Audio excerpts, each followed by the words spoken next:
Assalamualaikum warahmatullahi wabarakatuh. Perkenalkan, nama saya Dimas Akbar Aganata, NRP 105191000019. Di sini saya akan menjelaskan atau mereview tentang network layer.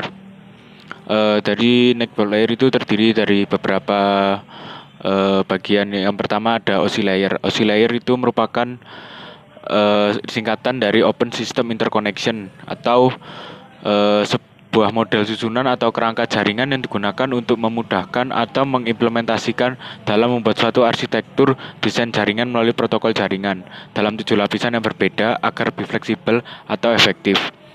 7 lapisan OSI layer tersebut yaitu diantara lain ada: satu, physical layer; kedua, data link MAC layer; ketiga, network layer; keempat, transport layer; kelima, session layer; keenam, presentation layer; ketujuh, application layer. Dari layer tersebut mungkin akan saya jelaskan satu persatu.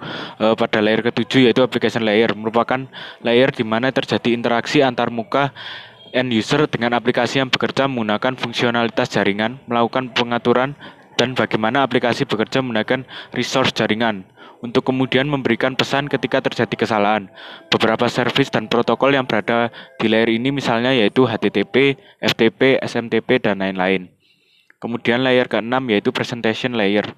Layer ini bekerja dengan mentransmisikan format data yang tidak ditransmisikan oleh aplikasi melalui jaringan ke dalam format yang bisa ditransmisikan oleh jaringan. Pada layer ini juga data akan dienkripsi atau dideskripsi. Kemudian layer 5 yaitu session layer. Session layer akan mendefinisikan bagaimana koneksi dapat dibuat, dipelihara, atau dihancurkan atau dihapus. Layer ini ada protokol name recognition NVS dan SMP. Layer keempat yaitu transport layer. Layer ini akan melakukan pemecahan data ke dalam paket-paket serta memberikan nomor urut pada paket-paket sehingga data tersebut dapat disusun kembali ketika sudah sampai pada sisi tujuan. Selain itu, pada layer ini akan menentukan protokol yang akan digunakan untuk mentransmisi data, misalkan protokol TCP. Kemudian layer ketiga merupakan network layer. Network layer akan membuat header untuk paket-paket yang berisi informasi IP, baik IP pengirim data maupun IP tujuan data. Pada kondisi tertentu, layer ini juga akan melakukan routing melalui internet networking dengan menggunakan router dan switch layer. Kemudian layer kedua yaitu data link layer. Data link layer ini berfungsi untuk menentukan bagaimana bit-bit data dikelompokkan menjadi format yang disebut sebagai frame. Selain itu, pada level ini terjadi koreksi kesalahan, antara lain yaitu flow control, pengelamatan perangkat keras, seperti halnya media access control address atau MAC address, dan menentukan bagaimana perangkat-perangkat jaringan seperti hub, bridge, repeater, dan switch layer beroperasi. Spesifikasi IE0802 ini membagi level menjadi 2 level anak, yaitu lapisan logical link control atau LLC dan lapisan media access control atau MAC. Dan layer yang terakhir yaitu layer pertama merupakan physical layer. Physical layer bekerja dengan mendefinisikan media transmisi jaringan, metode pensinyalan, sinkronisasi bit, arsitektur jaringan, atau yang seperti halnya pada Ethernet dan atau token ring, topologi jaringan, dan pengkabelan. Selain itu, level ini juga mendefinisikan bagaimana network interface card atau NIC dapat berinteraksi dengan media kabel atau radio. Dari dasar-dasar network layer itu terdapat beberapa empat dasar-dasar. Yang pertama yaitu addressing. Addressing sendiri di sini memiliki arti mengidentifikasi setiap perangkat secara menyeluruh untuk memungkinkan komunikasi secara global. Kemudian routing, menentukan jawaban pengiriman suatu paket secara opsional dari host ke host. Packaging yaitu mengenkapsulasi paket yang diterima dari protokol lapisan atas. Fragmenting yaitu mendekapsulasi dari sebuah paket untuk dirangkum jaringan lainnya. Pada network layer terdapat 2 jenis paket, yaitu paket data. Paket data ini digunakan untuk membawa data milik user dikirimkan melalui jaringan protokol yang digunakan untuk mengelola paket data yang disebut routed protokol. Yang kedua yaitu route update paket, digunakan untuk mengupdate informasi yang terdapat dalam routing table disebut dengan routing protokol. Contoh protokol yang terdapat routing protokol antara lain RIP, IGRP, OSPF, dan sebagainya. Routing table yang terdapat pada berisi informasi tentang yaitu alamat network, interface, metrik. Kemudian di sini saya akan membahas tentang router. Router merupakan salah satu komponen network layer. Router merupakan peralatan jaringan yang dapat menggabungkan satu jaringan dengan jaringan yang lain. Jika diamati, router mirip seperti halnya dengan bridge. Router akan bekerja menggunakan routing table yang disimpan di memorinya untuk membuat keputusan kemana dan bagaimana paket akan dikirim melalui rute yang terbaik. Router di sini bekerja pada layer network. 3 fungsi utama router yaitu antara lain menjalankan algoritma atau protokol perutuhan, yaitu antara lain RIP, SPF, dan BGP. Yang kedua, meneruskan datagram dari tautan masuk ke tautan keluar. Dan yang terakhir, mengelola kemacetan. Terus di sini saya akan membahas tentang fungsi input port. Input port sendiri memiliki hubungan dengan line card atau NIC yang mengimplementasikan fungsi pada lapisan fisik dan link data, serta memiliki fungsi pada lapisan jaringan tertentu. Fungsinya untuk memberikan datagram melihat port output menggunakan penerus tabel pada port input memori yang tujuannya untuk melengkapi proses input port pada line speed.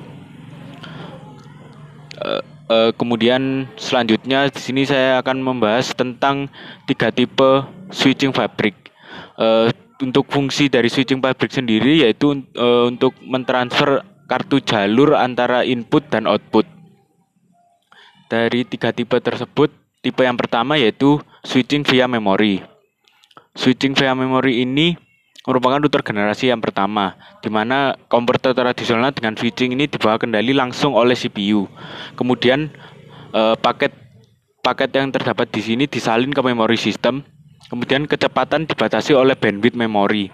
Kemudian ada yang kedua yaitu switching via a bus. Di sini datagram dari memory port input. Terus yang kedua untuk mengeluarkan memory port melalui bus bersama. Kecepatan switching dibatasi oleh bandwidth bus.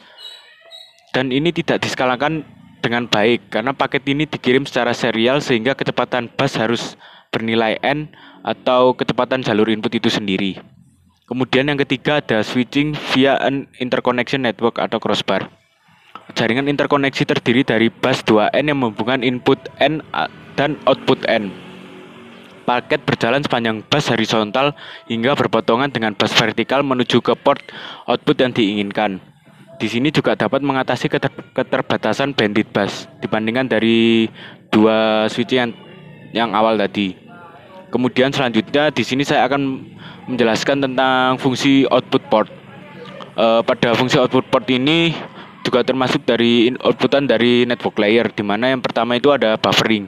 Buffering itu diperlukan ketika datagram tiba dari fabrik dengan laju lebih cepat daripada laju transmisi jalur keluaran. Kemudian yang kedua, buffering management. Itu digunakan untuk memutuskan kapan dan paket mana yang akan dihapus jika tidak ada penyimpanan memori untuk menyimpan semua paket. Kemudian yang ketiga, ada scheduling atau paket classification, yaitu untuk memutuskan paket mana dari antrian tersebut untuk dikirim ke berikutnya. Kemudian ada tadi addressing. Merupakan Internet Network Layer protokol yang terdiri dari IP, ARP, ICMP, IGMP. Yang pertama yaitu IP. IP merupakan label numerik yang ditetapkan oleh suatu perangkat yang terhubung ke jaringan komputer yang menggunakan protokol internet komunikasi. ARP yaitu protokol jaringan yang digunakan untuk mengetahui alamat perangkat keras atau MAC dari suatu perangkat alamat IP. Kemudian ada ICMP, salah satu protokol inti dari keluarga protokol internet. IGMP merupakan salah satu protokol jaringan dalam kumpulan protokol TCP atau IP yang bekerja pada lapisan jaringan. Kemudian saya di sini akan menjelaskan tentang IP control. IP control merupakan protokol lapisan jaringan atau protokol lapisan internet network yang digunakan oleh protokol TCP atau IP untuk melakukan pengamatan dan routing paket data antar host jaringan komputer berbasis TCP atau IP. Untuk protokol IP sendiri terdiri dari 4, yaitu IPv4 yang merupakan jenis internet yang dipakai pada protokol jaringan IP atau TCP memakai protokol ini dengan total panjang 32 bit. Yang kedua yaitu IPv6 yang merupakan internet protokol dengan peranan untuk menggantikan versi IP saat ini yaitu IPv4 yang hampir dipakai selama 2 dekade. Kemudian ada IPv to IPv4.